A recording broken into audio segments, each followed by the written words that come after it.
لیکن ظلم اس پر یہ ہے کہ مخالفین اور معاندین احمدیت آپ علیہ السلام کی وفات کے بارے میں طرح طرح کی لغو اور جھوٹی باتوں کو مشہور کرتے ہیں۔ آپ سے ہم یہاں پہ یہ پوچھنا چاہتے ہیں کہ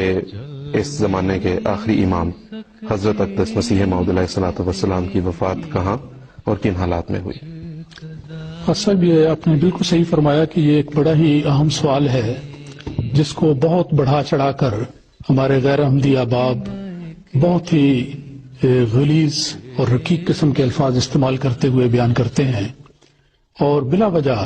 ایک ایسی بات بیان کرتے ہیں جو سراسر ظلم اور ناانصافی ہے۔ اس سوال کے بنیادی طور پر دو حصے ہیں۔ ایک تو یہ کہا جاتا ہے کہ آپ کی وفات کس جگہ پر ہوئی۔ یہ لوگ جو الزام لگانے والے ہیں، اعتراض کرنے والے ہیں، ہر قسم کی شرافت کی بات کو چھوڑتے ہوئے اپنی طرف سے بنا کر بیان کرتے ہیں کہ ان کی وفات نعوذ باللہ بیت الخلا میں ہوئی۔ اب سوال یہ ہے کہ اس اعتراض کا اور اس الزام کا اور اس بہتان کا کیا ان کے پاس کوئی جواب ہے؟ کیا اس کے پاس کوئی ثبوت ہے؟ کیا کوئی گواہ ہے جو یہ کہہ سکے کہ واقعی ایسی بات ہوئی ہے؟ حقیقت یہ ہے کہ ہم یعنی اپنے جذبات پر قابو رکھتے ہوئے کہ ہماری زبان سے کوئی سخت لفظ نہ بیان ہو،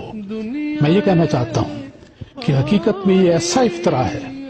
جس کی کوئی بھی بنیاد نہیں، ایک ایسا الزام ہے جس کا دنیا میں کوئی بھی عینی شاہد اور گواہ نہیں ہو سکتا۔ کوئی نہیں کہہ سکتا اور کبھی نہیں کہہ سکے گا کہ یہ بات امر واقع ہے۔ حقیقت یہ ہے کہ حضرت مسیح پاک علیہ الصلوۃ والسلام کی وصال کے موقع پر جو عینی گواہ تھے، آپ کے خاندان کے افراد اور آپ پر جانثار کرنے والے اپنے صحابہ کرام، ان سب کی متفقہ یہ شہادت ہے کہ حضرت مسیح موعود علیہ الصلوۃ والسلام کا وصال اپنے بستر پر ہوا، اور اس کے علاوہ کوئی بھی بات جو کہے گا حقیقت میں کلیتاً غلط بیانی ہے۔ تو اس سے زیادہ کوئی الفاظ میں سخت نہیں کہنا چاہتا، کیونکہ اگر دوسروں کو ہمارے جذبات کا احترام نہیں تو کم از کم ہمیں شرافت کی زبان میں کوئی ایسی بات نہیں کہنی چاہیے جو ان کے لیے دل آزاری کا موجب ہو۔ لیکن یہ یاد رکھنا چاہیے کہ جو لوگ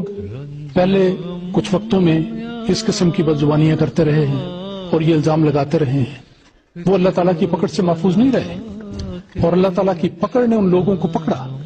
اور اسی قسم کی سزا ان کو دی گئی جس قسم کی سزا انہوں نے یہاں پر منسوب کرنے کی کوشش کی۔ تو آئندہ کے لیے بھی لوگوں کے لیے سبق ہے کہ غلط بات تو اللہ تعالیٰ کو پسندیدہ نہیں، جھوٹ سب سے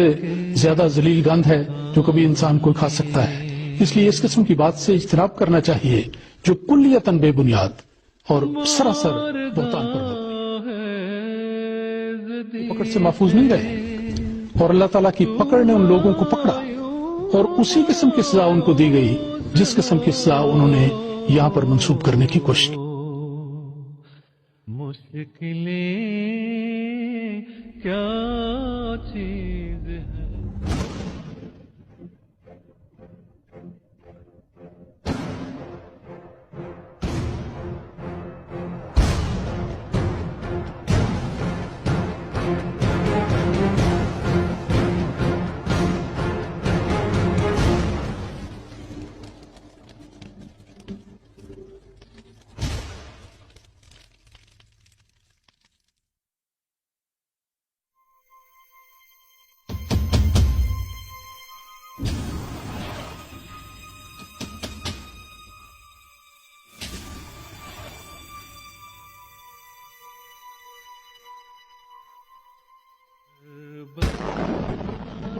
پکڑ سے محفوظ نہیں رہے، اور اللہ تعالیٰ کی پکڑ نے ان لوگوں کو پکڑا